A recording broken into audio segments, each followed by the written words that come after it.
11월 18일 금요일입니다. 오늘은 마가복음 6장 1절로 마지막 56절입니다. 회개할 기회를 놓친 사람이라는 제목입니다. 회개할 기회를 놓친 사람. 오늘 본문 6장은 다시 예루살렘이 예수님이 저 예루살렘을 향해서 십자가 행진을 다시 시작하신 일, 그 일 가운데서 벌어지는 몇 가지 사건들을 기록해 놓고 있습니다. 예수님의 공생이 한 2년쯤 지난 그런 때 벌어지는 일이에요. 1절부터 6절까지는 예수님이 고향인 나사렛 사람들에게 배척을 당하는 이야기입니다.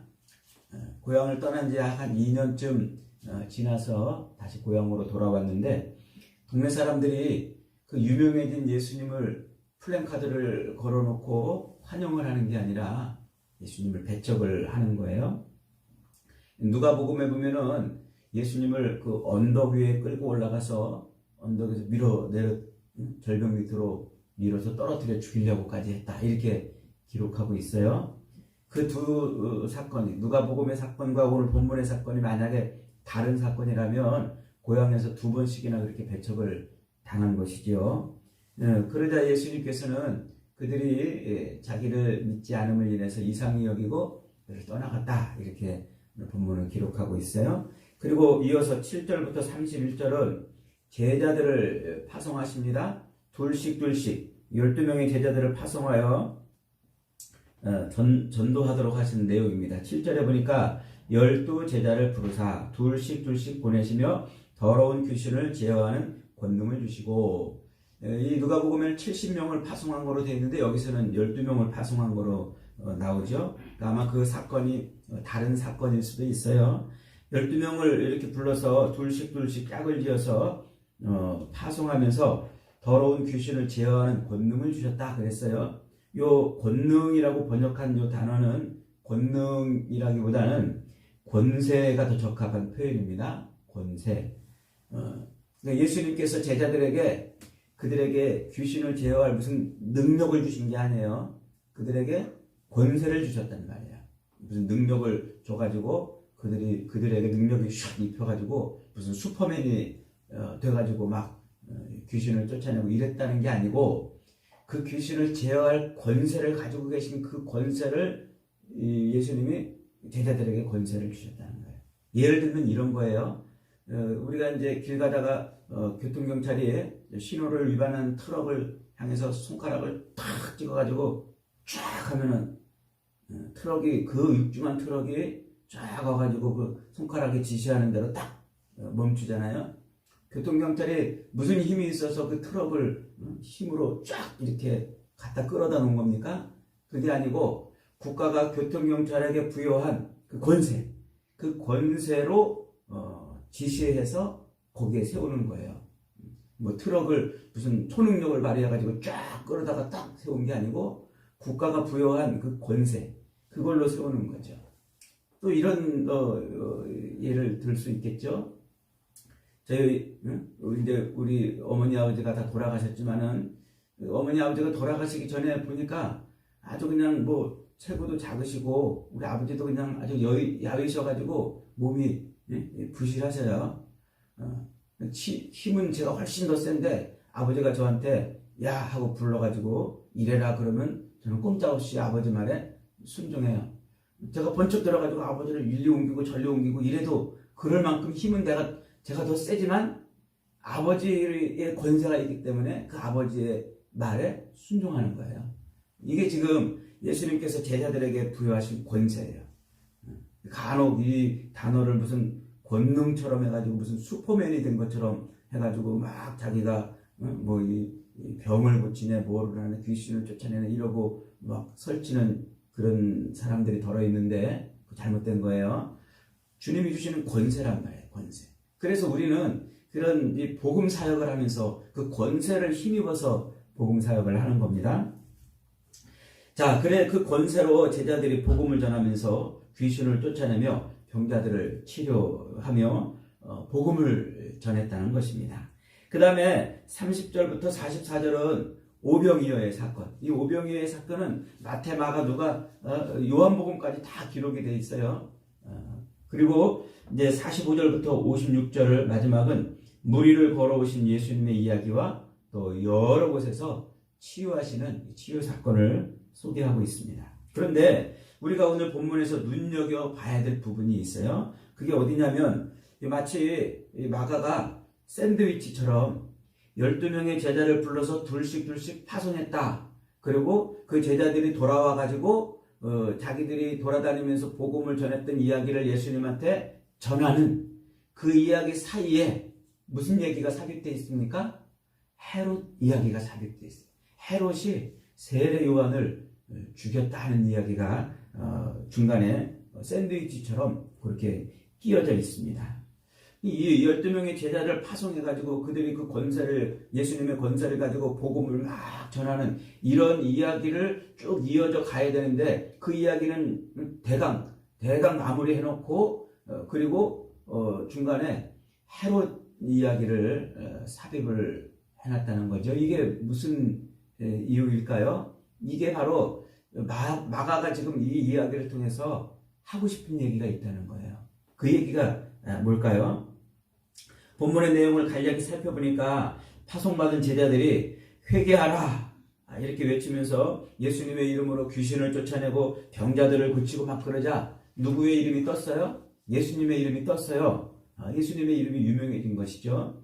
그러자 그 당시 갈릴리 지역을 다스리고 있던 이 헤롯 왕이 자기가 죽인 세례 요한이 다시 살아났다 이렇게 생각을 했어요. 세례 요한은 예수님의 사촌이죠. 예수님보다 6개월, 6달 정도 먼저 태어나신 분이에요. 그래서 그는 구약의 마지막 선지자예요. 예수님께서 이 모든 구약의 마지막 이 종착지가 세례 요한이라 이렇게 말씀을 하셨잖아요. 그래서 그 구약이 예언하는, 예수님을 예언하는 그 모든 예언의 종착이 세례 요한이에요. 그 세례 요한이 집중해서 누구를 소개합니까? 예수님을 소개해요. 그래서 예수님을 세례 요한이 뭐라고 소개하냐면 보라, 세상 죄를 지고 가는 하나님의 어린 양이로다. 이 구약의 모든 선지자들이 그리고 구약의 모든 율법과 제사 예법들이 예표했던 그 어린 양의 모습으로 예수님을 소개하는 거예요. 그렇게 예수님을 소개하는 그 세례 요한은 어떤 사람이었습니까? 광야로 나가서 메뚜기와 석청을 먹으면서, 즉 세상 사람들과 분리돼 살면서 세상 사람들에게 외쳤어요. 회개하라, 천국이 가까웠느니라. 그러니까 많은 사람들이 그 회개하라는 그 외침을 듣고 세례 요한에게 달려가서 가슴을 치고 회개하면서 세례를 받았단 말이에요. 세례를. 그래서 그 요한의 이름이 별명이 세례 요한이에요. 세례를 줬다 그래서 세례 요한.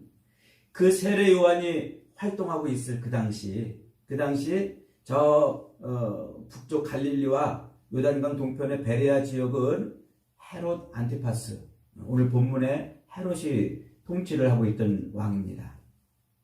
이 헤롯 안티파스는 헤롯 대왕, 예수님이 태어났을 때 예수님을 죽이려고 안달을 했던 그 헤롯 대왕의 아들이죠. 이 헤롯 대왕은 10명의 부인을 두고 있었어요. 그리고 그 10명의 부인들 속에서 한 6명 정도 아들을 얻었습니다.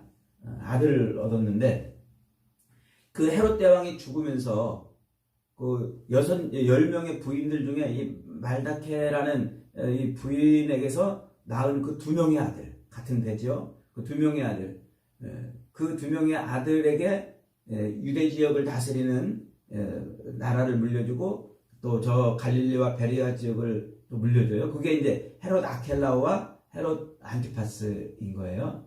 그리고 또 한 명, 이 클레오파트라라는, 이집트의 클레오파트라가 아니고 유대의 클레오파트라는 그 부인에게서 또 아들을 낳아서 그 아들에게 저 갈릴리 북부 그 위쪽 지방을 또 다스리도록 해요. 그게 이제 헤롯 빌립 2세예요. 헤롯 빌립 2세. 이렇게 헤롯 대왕이 죽으면서 자기 세 아들에게 나라를 나눠서 물려줬는데, 이 헤롯 아켈라오, 유대 지역을 통치하고 있던 헤롯 아켈라오는 아주 난폭한 사람이에요. 그래서 막 정치를 아주 난폭하게 정치를 했어요. 그것 때문에 유대인들이 막 반란을 자꾸 일으키니까 로마 황제가 유대인이 자꾸 반란 일으키니까 헤롯 아켈라오를 폐위시켜 버렸어요. 그리고 거기에 총독을 파견해서 유대 지역은 총독이 다스리도록 했고, 이 헤롯 안티파스는 아주 사람이 뭐라 그럴까, 아주 그냥 얍삽한 사람이에요. 아주 야비한 사람이에요. 나중에 예수님이 그 헤롯을 여우 같은 사람이라고 이렇게 지적하잖아요. 그리고 예수님이 십자가에 달리시기 전에 그 헤롯 안티파스에게 잠깐 신문을 또 받기도 하고 이제 그러잖아요. 그러니까 요 헤롯 아켈라오가 로마 황제에 의해서 폐위되는 사건이 있은 다음에 요 헤롯 안티파스가 정치적인 힘을 좀 키워야 되겠다 싶어가지고 저 아라비아 왕의 공주를 자기 아내로 삼아요. 아라비아 왕의 공주를, 이 공주를 데려다가 자기 아내로 삼고서는 이제 아라비아 나라하고 뭐가 된 거예요? 사돈 이제 친척 관계가 됐잖아요. 정략적 결혼을 했잖아요. 그래서 그걸 인정받으려고 저 로마 황제에게 가서 인사하러 가요. 그래서 로마 황제한테 가서 아련을 하고, 그리고 온 김에 자기의 또 다른 배다른 동생 빌립 1세가 그 로마에 살고 있었는데, 그 빌립 1세한테 가가지고 같이 이제, 배다른 형이에요. 참, 동생이 아니고, 죄송합니다. 배다른 동생, 빌립 1세. 그 빌립 1세의 집에 가서 인사를 이렇게 하다가, 그만 그 빌립 1세의 부인을 보고서 눈이 휙 돌아버렸어요. 뿅 간 거죠? 그 빌립 1세는 자기 배다른 동생이에요. 그런데 그 배다른 자기 동생이 그 헤로디아라는 여인과 결혼을 해서 아내로 삼고 있는데, 기가 막히게도 이 헤로디아가 또 배다른 여인의 딸이에요. 그러니까 이 관계가 아주 그냥 난잡한 관계인 거예요.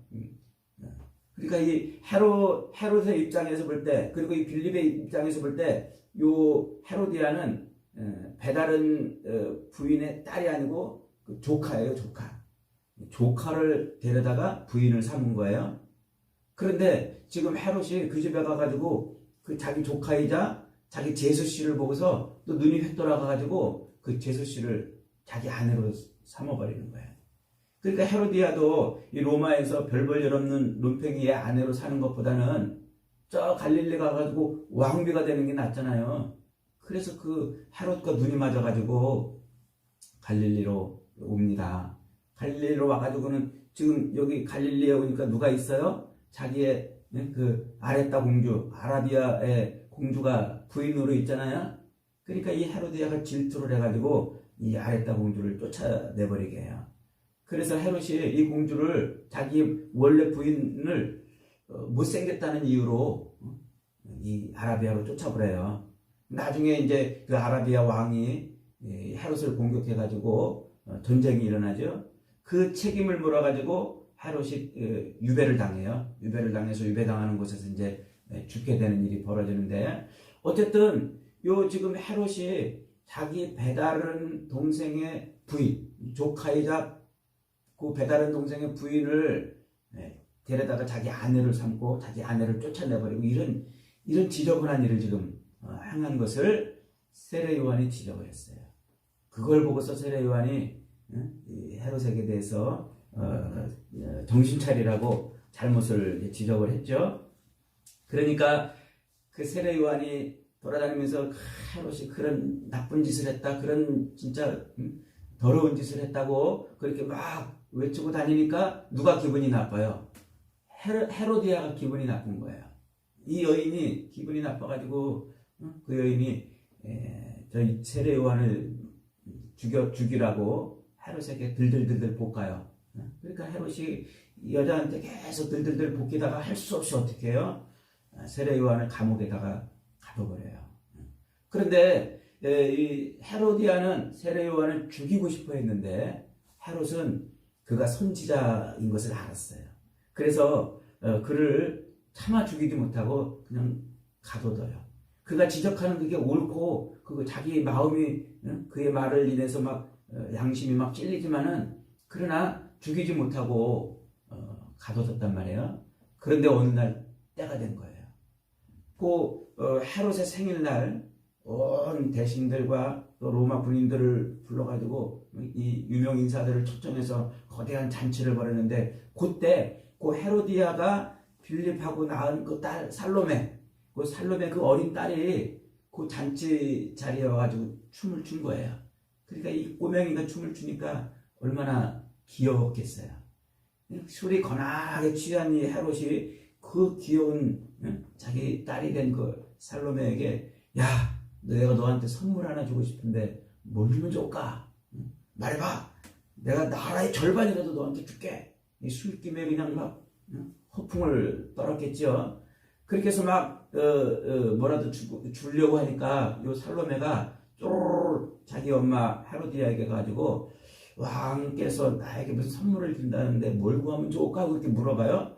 그랬더니 헤로디아가 이참에 기회는 있다고 그러고 야, 세례 요한의 머리를 달라고 그래라.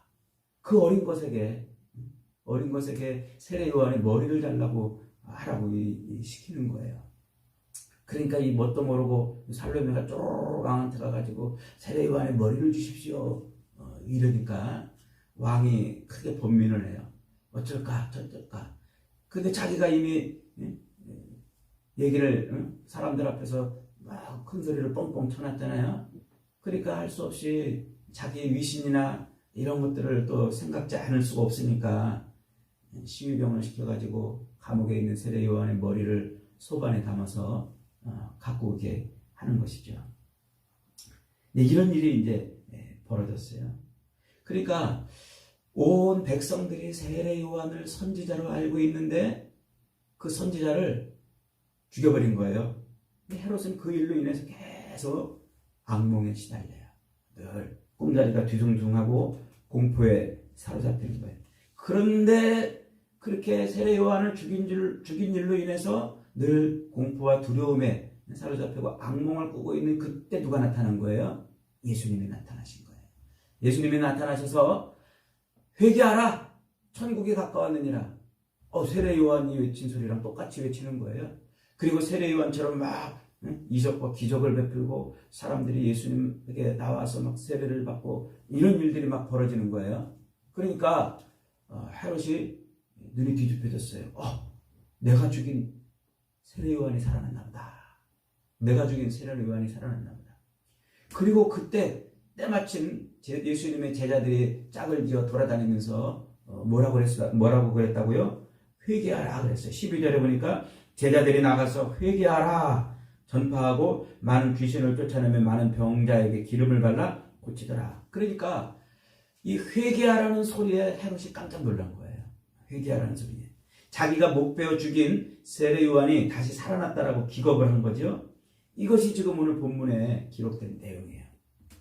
지금 마가는 제자들이 파송돼가지고 회개하라 라고 외치는 그 말과 그리고 돌아와가지고 예수님한테 그 사역을 보고하는 이 짧은 보고 사이에 요 헤롯과 세례 요한의 이야기를 딱 집어 넣은 것이죠. 왜 이렇게 이야기를 구성해서 우리에게 무슨 얘기를 하고 싶은 걸까요? 그것은 회개할 기회를 놓치면 영원히 죄에서 벗어나지 못한다는 거예요. 회개할 기회를 놓치면 죄에서 벗어나지 못한다. 오늘 본문을 자세히 보면은 헤롯은 거의 구원의 문턱까지 갔던 사람이에요. 그가 세례 요한을 의롭고 거룩한 사람으로 알고 있었고 그가 하는 말에 대해서 두려움을 느끼고 있었다고 그러잖아요. 왜냐하면 그가 하나님의 선지자인 것을 알았기 때문이에요. 사실 최고의 그 왕권을 가지고 못할 것이 없었던 헤롯이 자기를 욕하는 세례 요한을 죽이려면 진작에 죽였을 거예요. 그러나 그는 차마 죽이지 못하고 자기 양심의 소리를 듣고 차마 죽이지 못하고 옥에다 가두었던 것입니다. 그러나 헤롯은 끝내 회개하지 못하고 세례 요한을 죽인 것이죠. 뭐를 놓친 것입니까? 회개할 기회를 놓쳤다는 거예요. 제자들이 지금 회개하라 외치고 돌아다니는데 회개하라고 자기에게 외쳤던 그 세례 요한을 죽였던 그 헤롯이 회개하라는 그 소리를 듣고 회개했어야 되는데 끝내 회개할 기회를 놓쳤다는 거예요. 여러분, 우리 인생은 회개할 기회를 놓치면 죄에서 벗어날 수가 없어요. 죄는 죄를 낳고 사망을 낳기 때문이죠. 그러므로 회개하라. 죄를 지적당하면 즉시로 회개해야 됩니다. 하나님 앞에 엎드려야 됩니다. 용서를 구해야 되고 통회하며 가슴을 쳐야 합니다. 그게 사는 길이에요. 만일 그때 헤롯이 회개하라는 그 외침을 듣고서 회개했더라면 어떻게 됐을까요?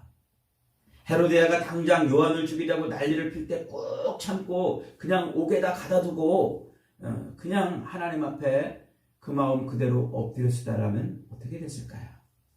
안타깝게도 헤롯은 그 기회를 놓쳐버린 겁니다. 그날 밤 헤롯은 술에 취해서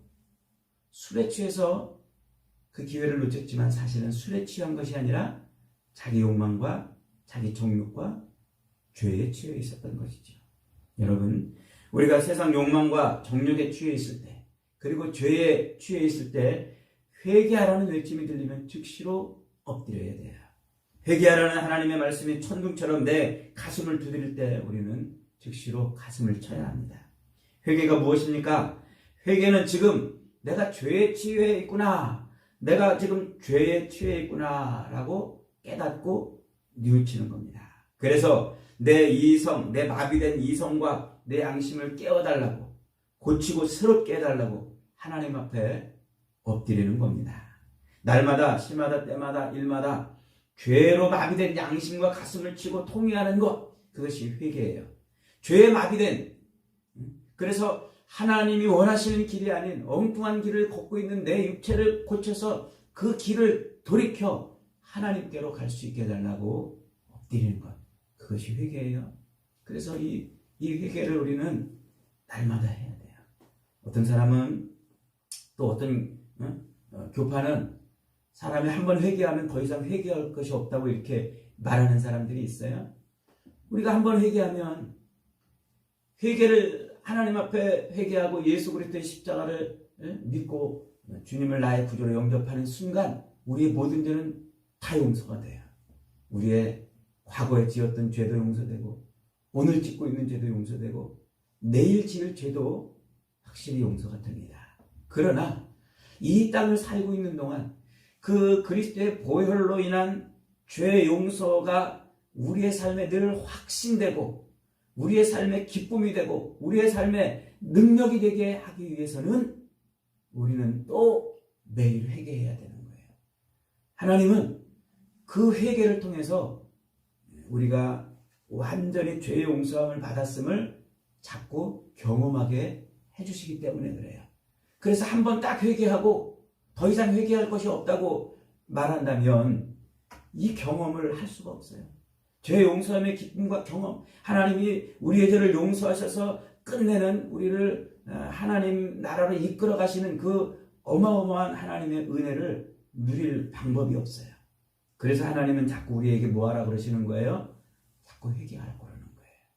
그 회개는 처음 예수 그리스도를 나의 구주로 영접한 그 회개, 그것처럼 나를 자꾸 하나님께로 끌고 가고 나를 자꾸 예수님께로 붙들리게 하고 나로 자꾸 십자가를 바라보게 하고 나로 자꾸 그 십자가의 능력을 힘입어 살게 하는 회개입니다.